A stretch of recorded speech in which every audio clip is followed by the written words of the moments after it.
So I'd like to introduce Mike Evans. Mike is one of our software engineering leads, chapter leads on the session on what's the difference between a developer and software engineer. Evening, Mike.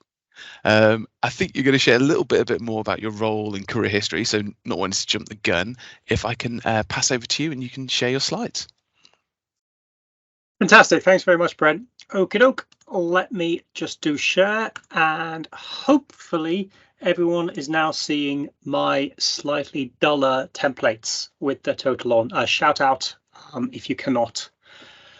So for the next 40 minutes, I want to talk the journey from developer to software engineer, and just want to move away from the confusion between the two. These two terms, developer and software engineer, are often used as synonyms to mean exactly the same thing. And in Lloyds, we refer to the people who are writing our code as software engineers for a very good reason. It's not just job title inflation. And the purpose of this talk is to actually give you guys a bit of an idea about sort of real world IT and why there is a difference. Anyhow, before I go any further, I first of all want to say congratulations. The fact that you're here at all means you are probably considering a job as a software engineer, as a career as a software engineer, in which case, congratulations indeed, because you found a real sweet spot in careers. As I'll come on to, I've been in this business quite a long while and I've never regretted it. To go through the reasons why: it's nice and warm and dry, and if you've had the weather that we've had in Edinburgh recently, you'll see that's a good thing. Obviously, you have the opportunity, in a way many jobs do, for remote work, which of course is going to be an ongoing thing for the future. You get well paid. You can get very well paid. And of course, if you come up with the next Facebook or Twitter or whatever, you can be the next Zuckerberg or something. Being slightly more realistic, you have secure prospects. IT is going nowhere. My original career was at shipbuilding. I started by building ships in the UK, and I moved very quickly into IT, and I've never had a problem getting a job after that. There are always opportunities. And as importantly, it's ubiquitous. You can get jobs wherever you want them. So you can get a job to suit your life rather than the other way around. Now, if this sounds all very mundane and down to earth, it is, because ultimately, when you are thinking about careers, this sort of mundane stuff matters. The other thing to say is that it's one of these professions that continues to be interesting and a challenge. It's intellectually stimulating now all these years later, and will continue to be so. You can really make the most of it. So again, congratulations. You've landed on a potential career that will give you a great work-life balance. Okay, moving on. Let's why is it not working? That's better. First of all, why am I talking to you, and who am I, and why should you listen to me at all? So yes, my rather cryptic Lloyds Bank title is Software Engineering Chapter Lead. So we follow, some of you might have paid attention to IT management theories. We follow a Spotify model, and a chapter basically means all the software engineers. Another chapter would be all the quality engineers or the business analysts or whomever else. So I look after all the software engineers within my department. That is currently 6 internal teams plus a couple of other remote teams. So I'm talking about 50 engineers, 50 software engineers in total. And we're dotted across 5 countries. So the UK, India, Serbia, Poland, Greece.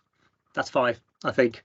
So I do my job is to look after engineers. So my job is to persuade people to stay in this profession. So I hope what I say will be of interest. I've been doing this I've now worked out 28 years, and I've done most of the different roles. I'm not going to put up the CV, but in the links that follow, you can go and see my CV if you want. I've done most of the different roles in software engineering, and I hope that will give me sufficient credibility for the rest of this. So let's start getting into the meat of the talk. Well, what does a developer do? First of all, well, they write code. Okay, that's what you would consider a developer to be doing. So that leads naturally on to, what does a software engineer do? Well, they write code too, but they don't just write code, and this is where the big difference comes in. They do a host of other things, which I'm going to be going through in this talk today. And the big difference between these things is development is writing code, is writing software.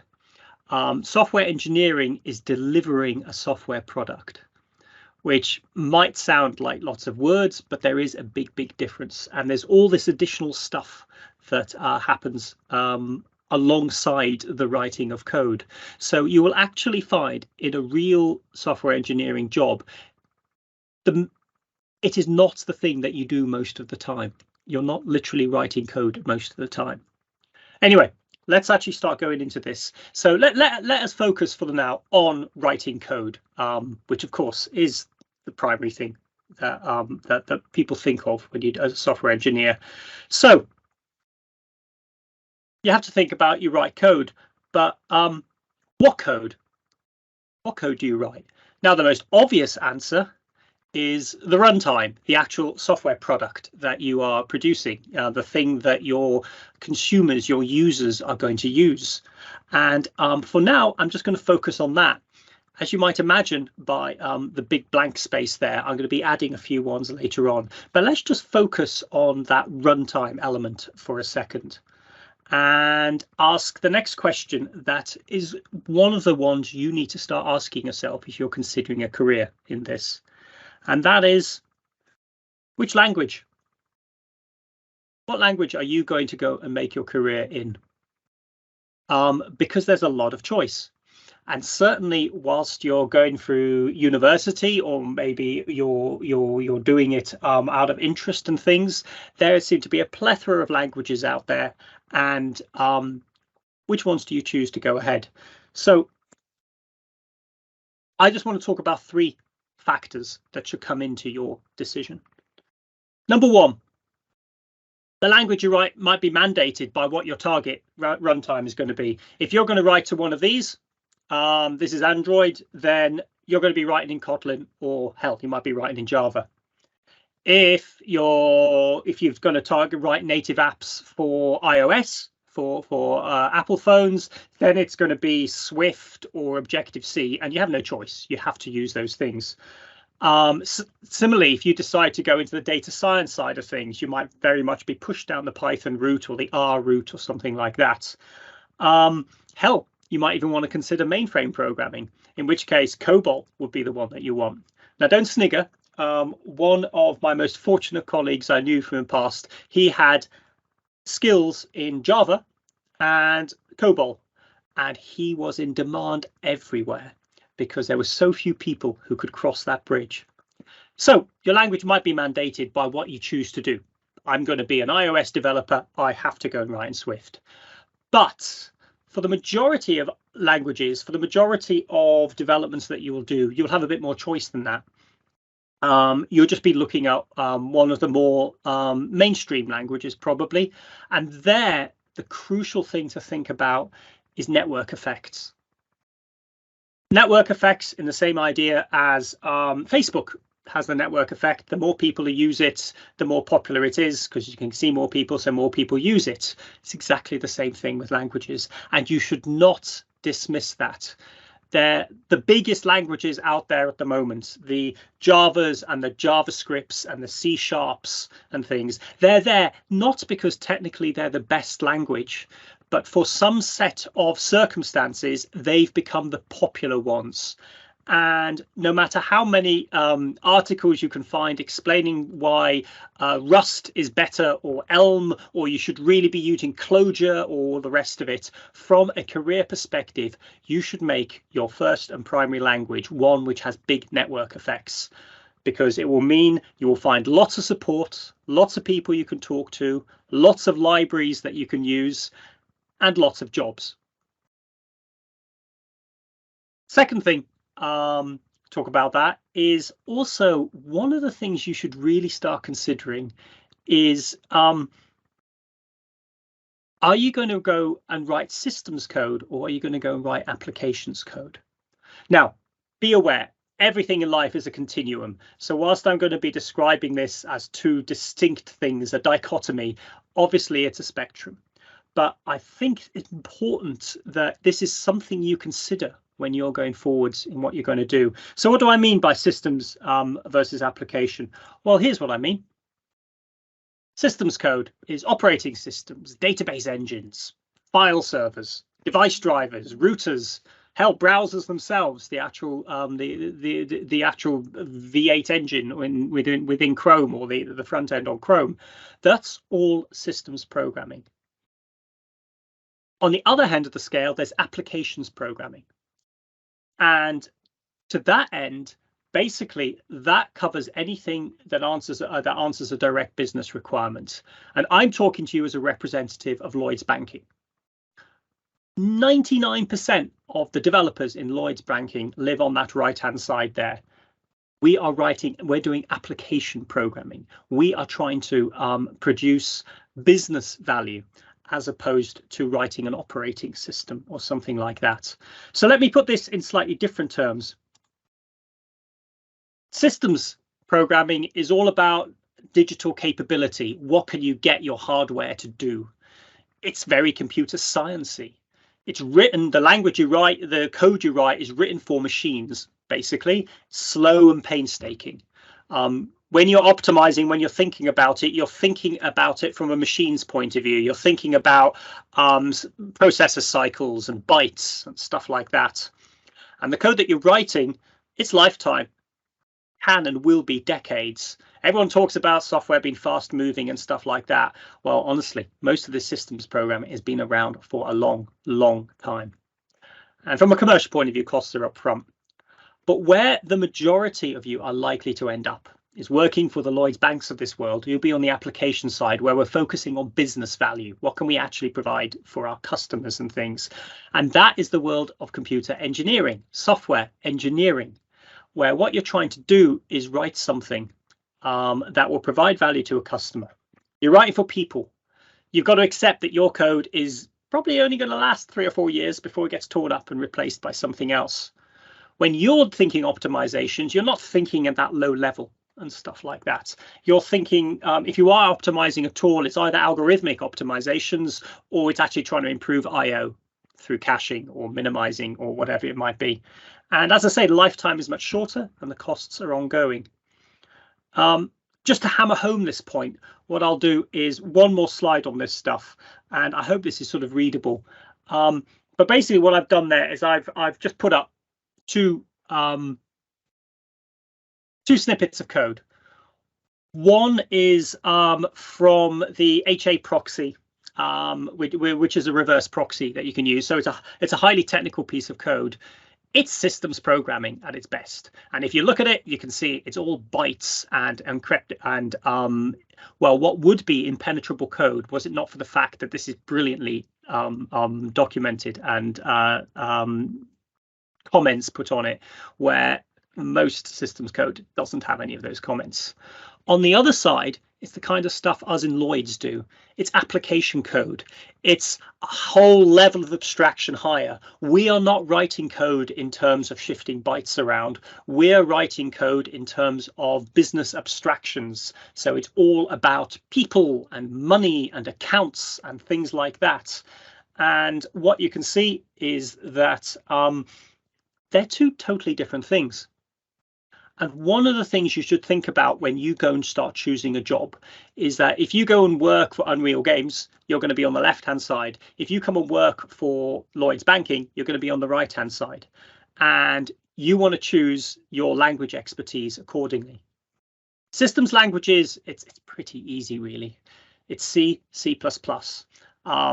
Rust might be coming up, but pretty much that's where you are. People sometimes claim Java is a systems language. Not really.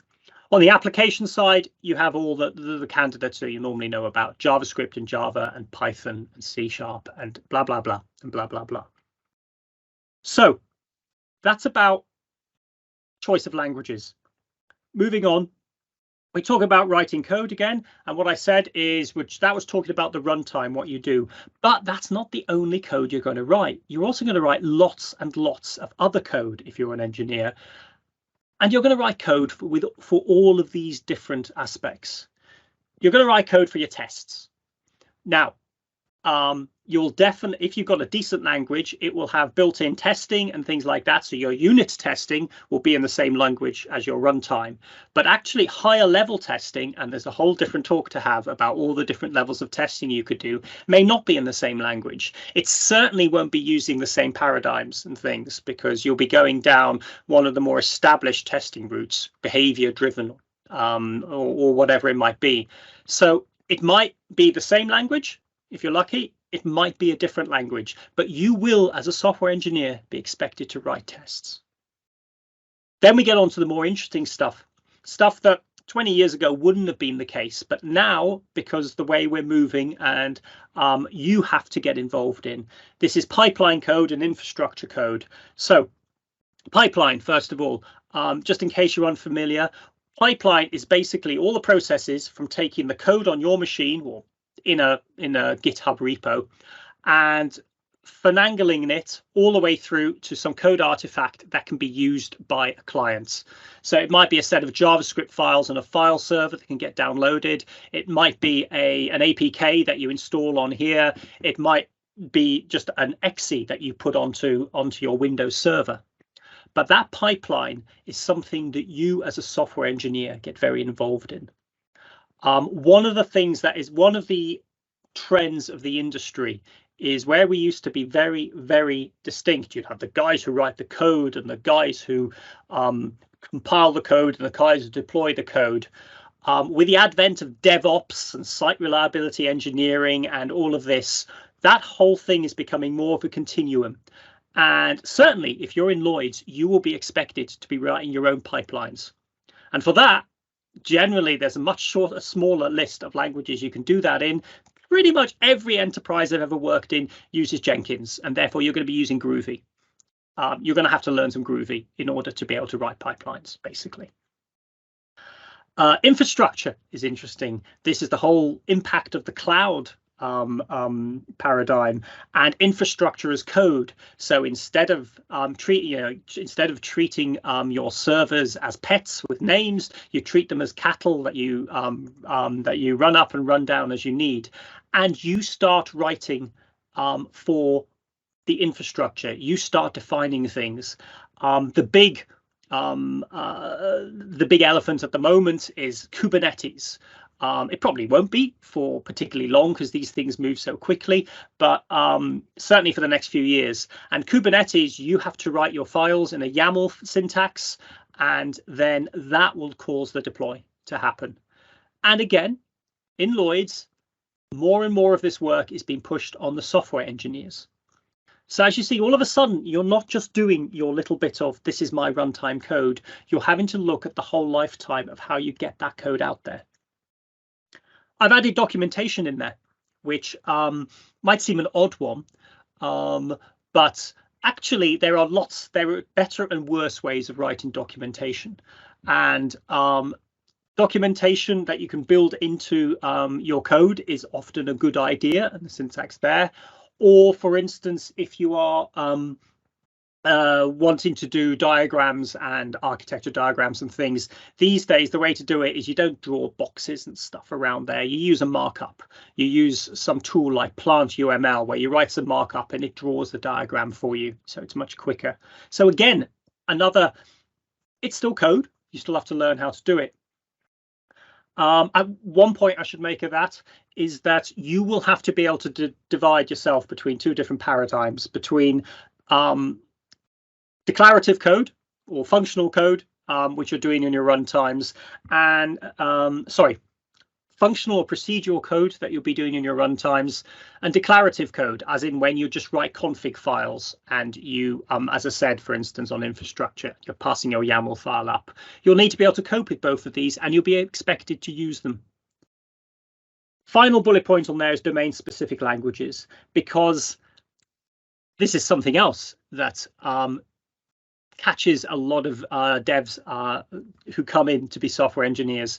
You will not just be expected to write your runtime language. You will be able to expected to use whatever domain specific languages you might need.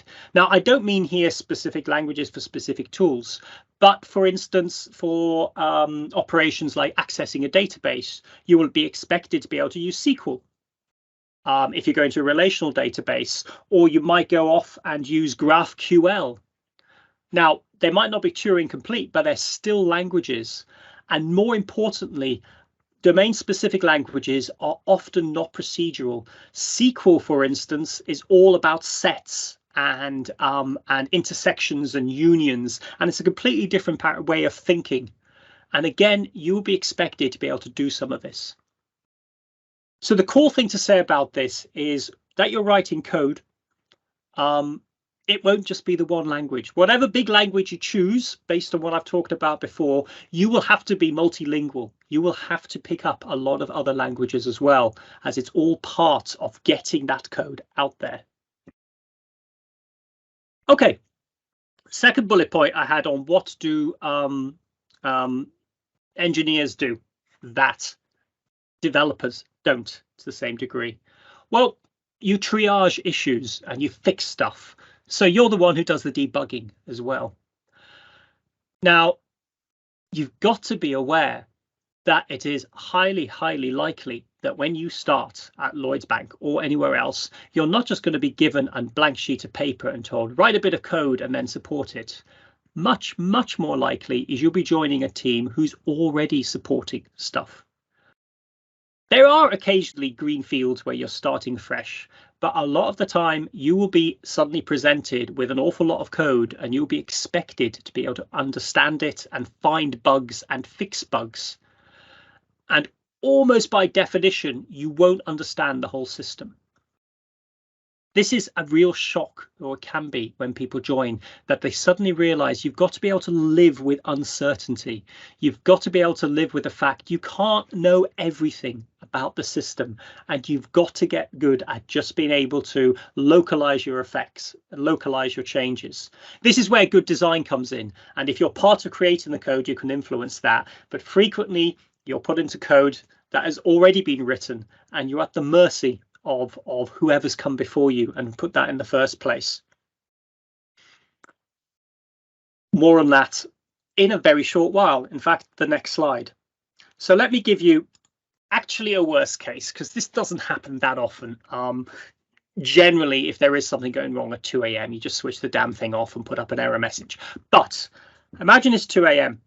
and you are supporting an application that works for some clients in the Middle East, and you come across this regular expression.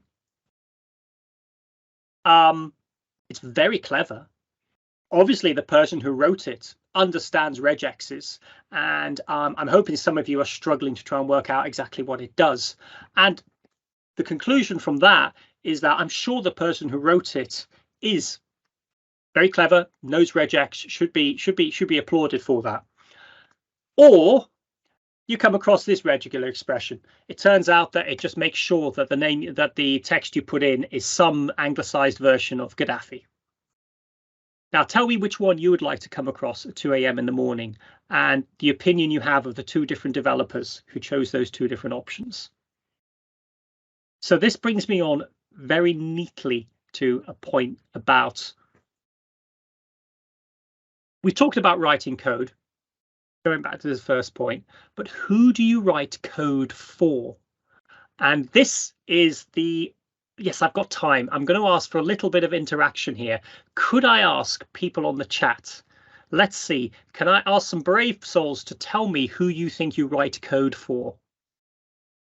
I shall give it 30 seconds to see if anyone's brave enough. Well, first of all, can find where the chat function is, and secondly, is brave enough to put anything down there.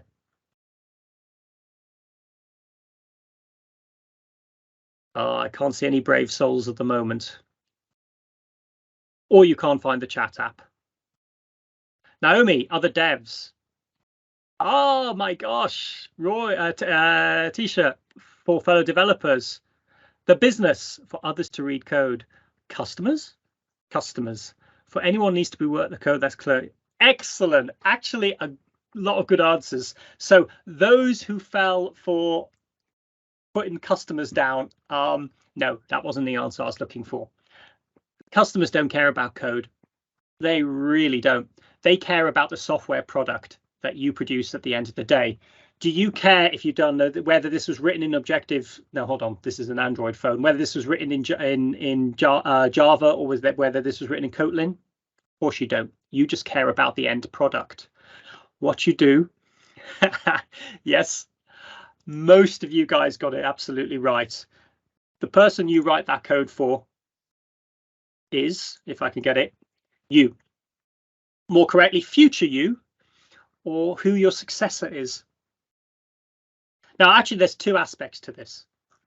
First of all, just talking about you. When you write code, you should write code to be maintainable. This doesn't just mean making sure you put lots of log statements in because you track it, because inevitably what will happen in production is they'll switch off all the log levels anyway. What you need is you need to write code that you can track through really well and understand. You also need to write code that's testable, because if you make a change to production code, you will have to add tests. And if you can't test code very easily or test changes, you're going to have a far more difficult problem. So for future you, what you've got to accept is what does happen, and has happened repeatedly in my career, is that you will write some code and it will work fine for months. And you'll go off and do a different project. And then eventually something will go wrong and you'll be hauled back because you wrote this code, so you know all about it. And you won't remember a single thing about it. You really won't. I guarantee it, because by that point your head is now full of some other architecture, some other design, possibly another language. So you're absolutely right that it's for other developers or potentially you. And in that case, what you've got to make sure is that that load of code that you get is easy to reason about.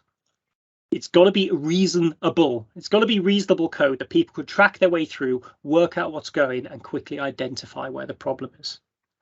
So that leads to the obvious question of how do you write code?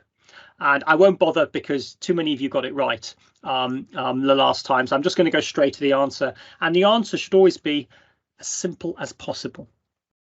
Back to my Gaddafi example.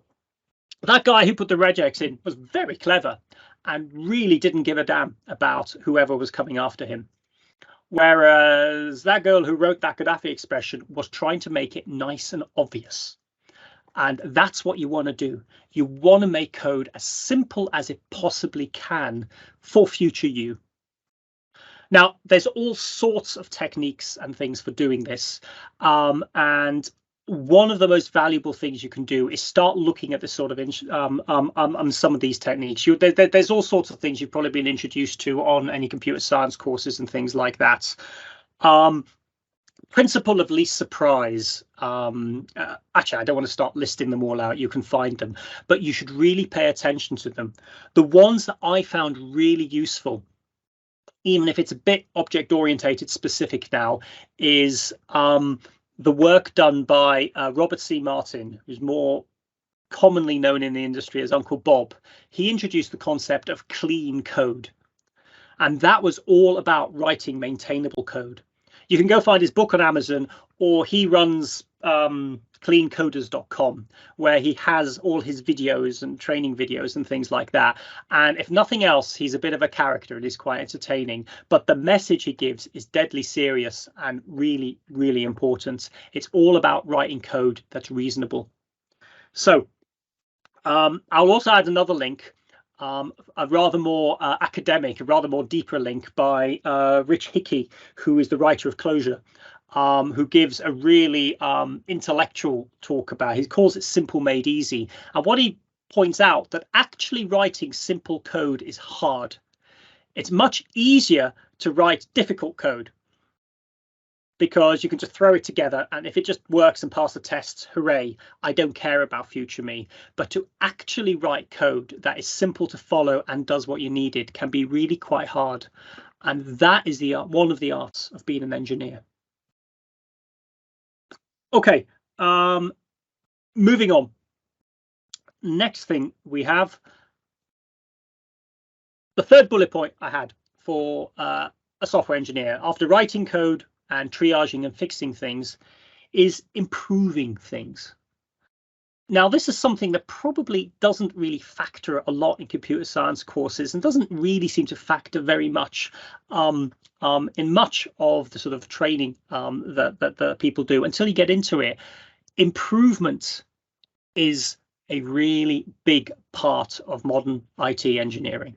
Okay, a lot of this comes from the whole agile management philosophy, and now there's lots of different flavors of agile, but the point I want to, and different focuses on it, but the focus I want to have is how agile focuses on, one of the things it focuses on is a loop where you relentlessly look to improve what you're doing.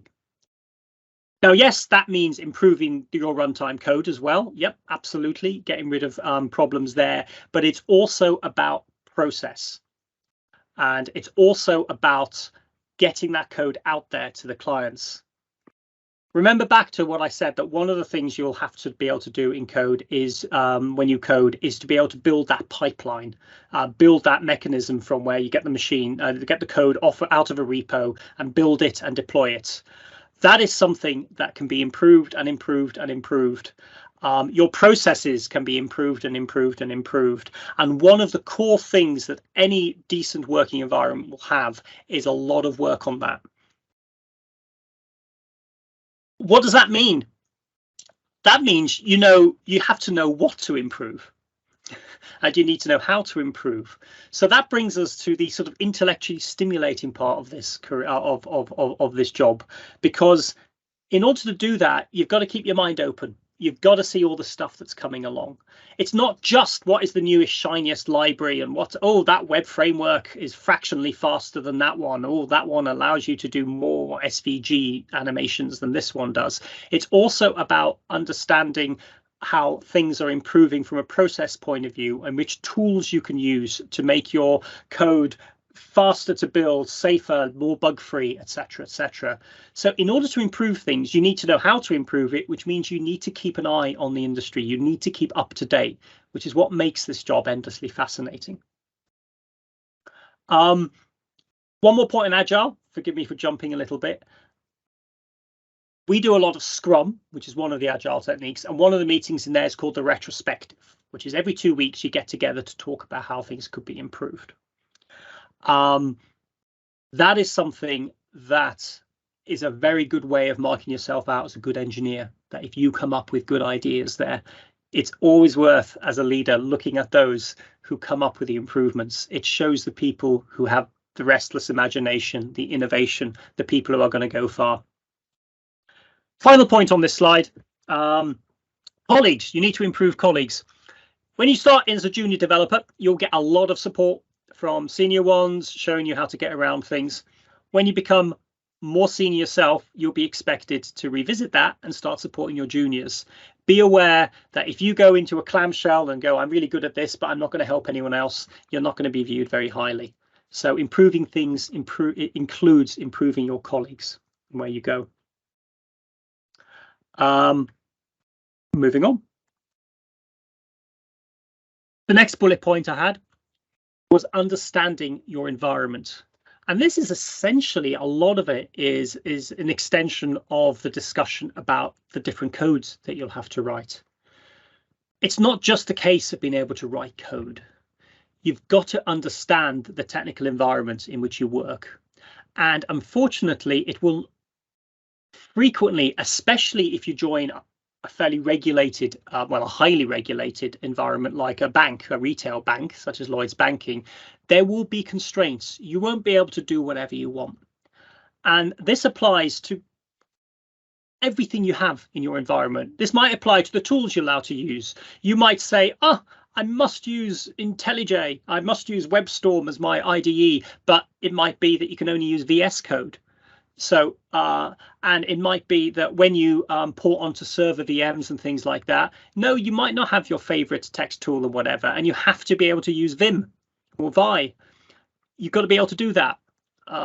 Any developer should be able to use the basics of the basic Unix text tools to be able to edit config files and things like that, because you will have to at some point. So you need to be able to understand potentially a specific set of tools. Then I've talked about pipelines already. You'll need to be able to understand about how your code is munged and how the code is processed, and you will have to get involved in that. And a lot of bug fixing is actually sorting out that pipeline. On top of that, you've got to know the code, the higher level, the actual environment in which your runtime will work. And this is where you need to sort of understand architecture and things. Now, this is where I was going to put up lots of complicated architectural diagrams just to show you how damn complicated stuff can be. But Brendan reminded me that that will be against my job specs, because I can't share that kind of stuff with you. But go out on Google and search for complex technical architectures, and you'll see diagrams that are ridiculously complicated, and none of them will be exaggeration. It can be really complicated. So you need to be able to fathom your way through an architecture. And especially if you think back to that triage aspect, you might well have to be able to try and work out where that 302 HTTP error is coming from, what part of the extended stack is causing that. For that, I highly recommend that you start learning patterns. Patterns originally came out with a famous book called The Gang of Four, and it was all about code development patterns for your actual code itself. But the concept of patterns is now extended to a lot of other things, to a lot of larger aspects. And there's a book called Patterns of Enterprise Application Architecture. I'm reading that there in my notes, which I found invaluable. It starts showing you the ways that architects put together complex systems so that they work better.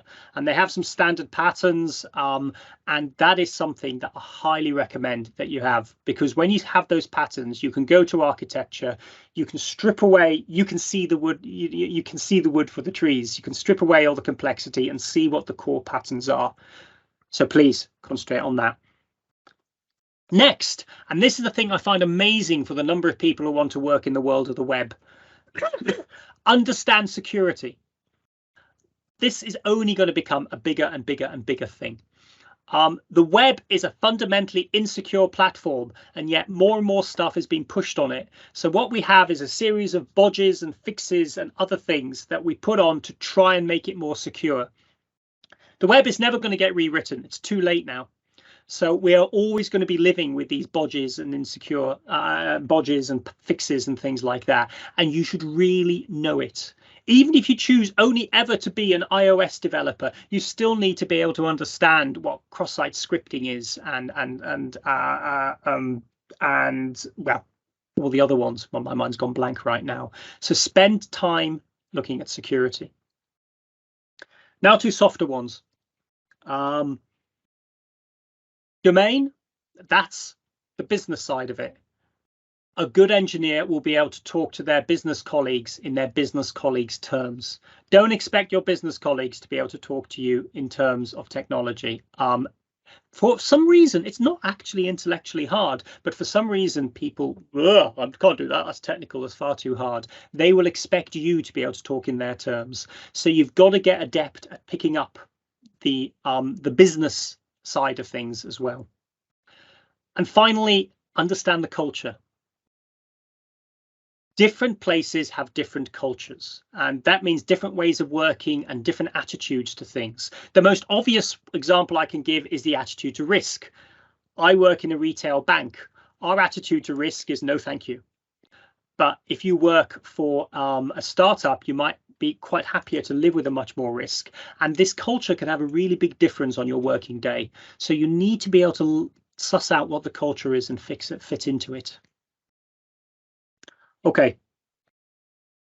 Penultimate slide and last section on my list of things software engineer. Possibly the single most important skill you will have: working with others. Yes, you hear these hero stories that apparently Bill Gates wrote DOS in a week, and Brendan can't remember, so wrote JavaScript in a week as well, and all these heroic things. They're all apocryphal. In reality, you by yourself will not develop anything in the real world. It will be in a group. You have to work with other people. What that slide shows you is, don't try and read the detail, but basically that is the list of capabilities that a D-level developer, a D-level software engineer, a D-level software engineer at Lloyds Bank should have. And the green ones are the kind of ones you'd expect. Those are the technical ones: engineering, build, design, development, implementation, specification, technology, testing. You should be able to do those things, yes. But notice how there's far more yellow ones, which are not technical. I can let you read through them, but what they are the soft skills. And the ones that truly, truly matter are the collaborates, the communicates effectively, and the self-development. Those are the ones I would say matter more than anything. You will have to work in a team. You will work in a team with other technical people who you can talk in a technical way. And as I said on the previous slide, you will work with business people where you'll have to talk their language. Almost every aspect of modern IT development involves working cross-functionally, whether it's cross-functionally within technicals with BAs and or with business people, and you need to hone those skills possibly more than anything else. Don't think you can come in and be an island. There are people who come in and they're savants at a particular technical thing and they just go off and do it.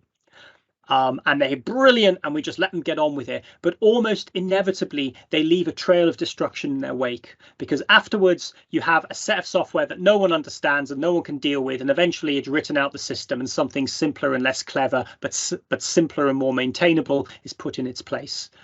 You will be a team player in this, and therefore you must take those skills.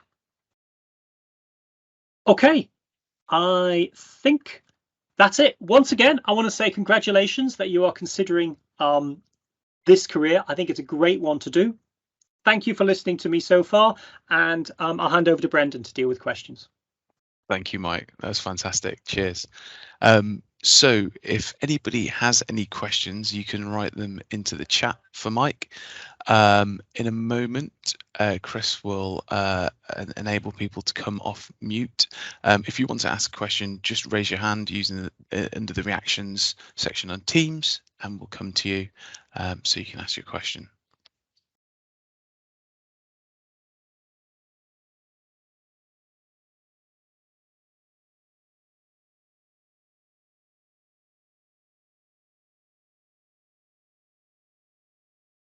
We've got no questions yet. I'll give people a second. No, nothing coming up yet, Brendan. So, folks, if you do have a question, then go up to the top of the screen where you've got icons for chat, people, reactions. Click on the reactions one and raise your hand, and then I will unmute your microphone.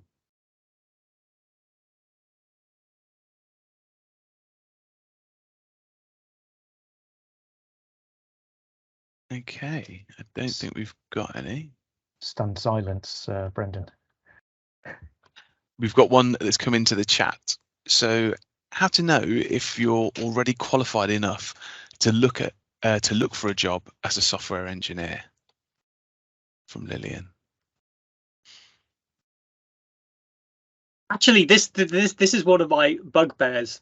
The IT profession is not very regulated. I think I said at the start, I came from shipbuilding, where I was a mechanical engineer. And there you had to have a set of mandatory qualifications in order to get a job. You had to go through the chartered engineering thing if you were to get anywhere.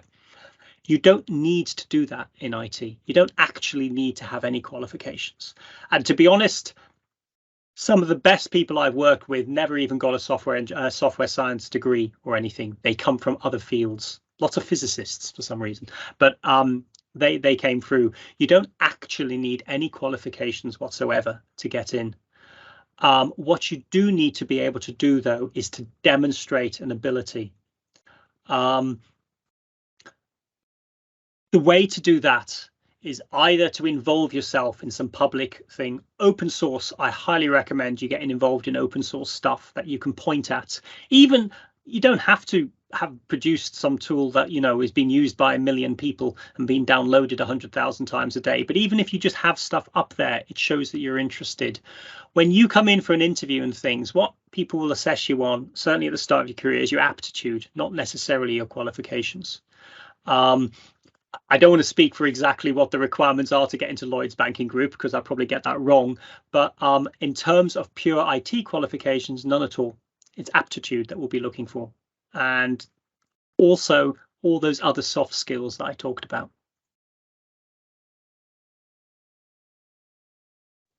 Fantastic, thank you.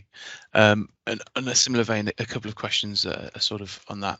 So at graduate entry level, is it hard to expect that people possess all the skills mentioned?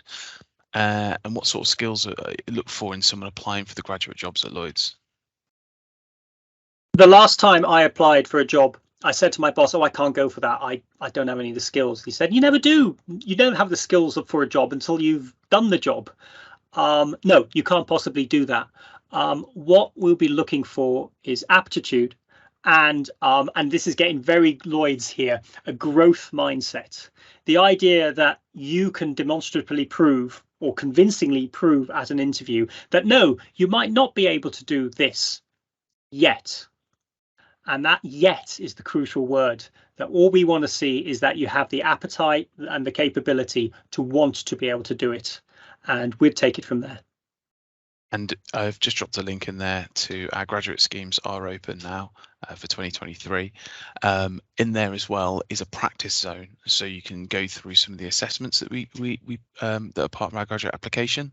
So if you're looking to find out more information about that, check out that link in there. The next one is around, are there any opportunities you know of for first year uni students? What would you recommend we do as a first year computer science student, i.e. boot camp certificates, what classes? So I can cover off the first part. So we also run an industrial placement scheme in engineering, in technology engineering. And again, the details on the link you'll see for there'll be a section for undergraduates, and that's basically a sandwich here between your second and third years at university. So there's lots of information available on that. And then, Mike, in terms of recommend as a first year computer science student, those bootcamp certificates or particular classes, is there any thoughts on that? Not particular ones, but again, I go back to my previous answer about to stand out from the crowd. We want to see that you have an interest and you're doing something about it.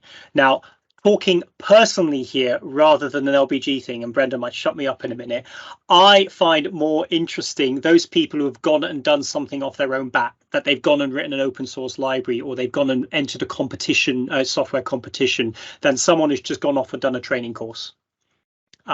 Someone who's gone off and done a training course is infinitely better than someone who hasn't, but better still are those people who demonstrate genuine interest and go off and challenge themselves and do something that way. Couldn't agree more. And I think with this audience from VarsityCode, from the coding challenges, and also the Athena hackathons, I think that's a great place to start off with that.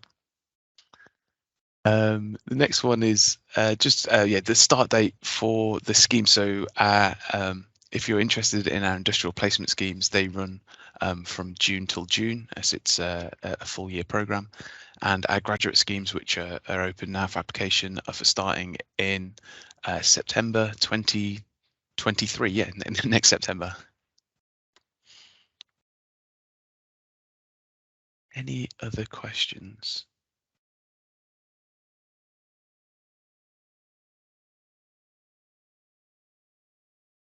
Fantastic. Okay, one question from Natalie. I've been told that there is a difference between studying software engineering and being an actual software engineer on the job. Is there any way we can be able to prepare to be able to program on the job? Any advice or resources you could recommend? And I think you've probably covered a couple of those off, but is anything additional there, Mike? How should I put this? I frequently find that if you're studying at an academic institution, those people training you on this stuff might not be entirely current on the way things actually work. So no, you're absolutely right. You will not be fully prepared for what you come in for. And again, what I can say is what you prepare, how you prepare, is to come in demonstrating that you can adapt, that you can grow into it, and things like that.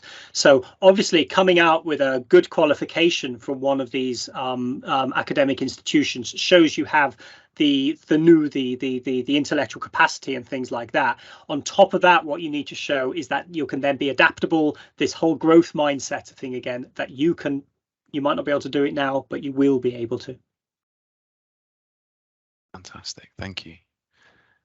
Any other questions before we talk about, and Alex, thank you for dropping that link in. Any other questions from anyone?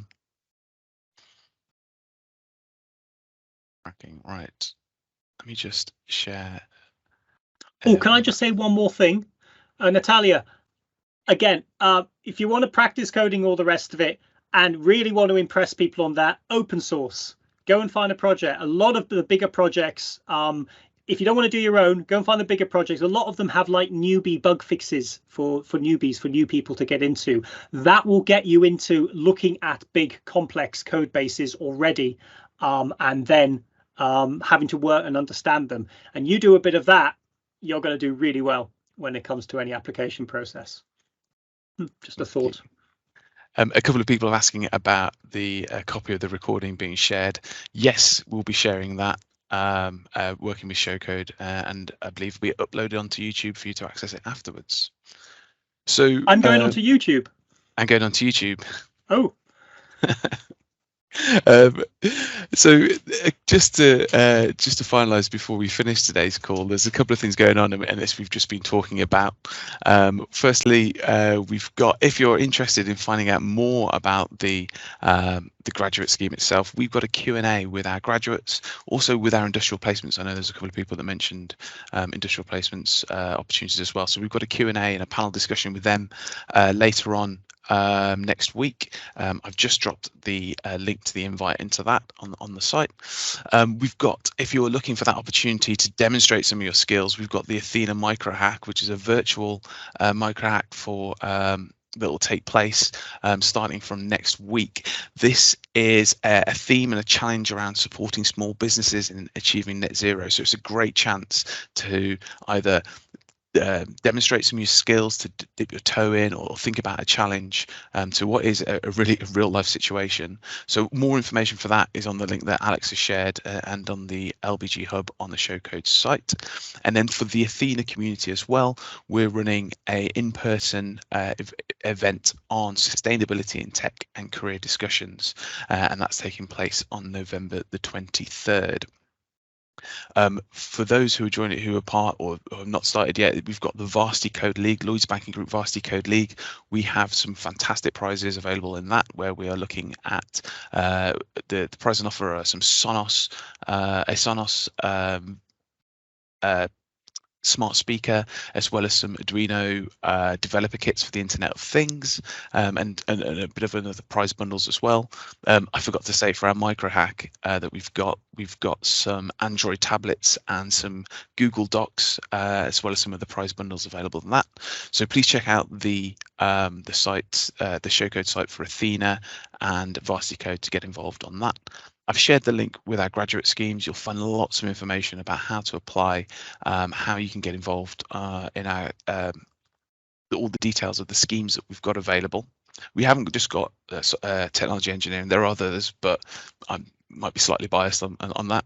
And if you want to stay in touch, obviously we're on LinkedIn, Twitter and Facebook. We're on the Discord being run by Showcode for all the different events. And finally as well, we've got a Digital UK, which is a meetup series where we on a regular basis talk about tech and showcase the technology we're using in the bank. So if you're interested in some of the stuff we've talked about today, I've just dropped the link into that so you can sign up to that app as well.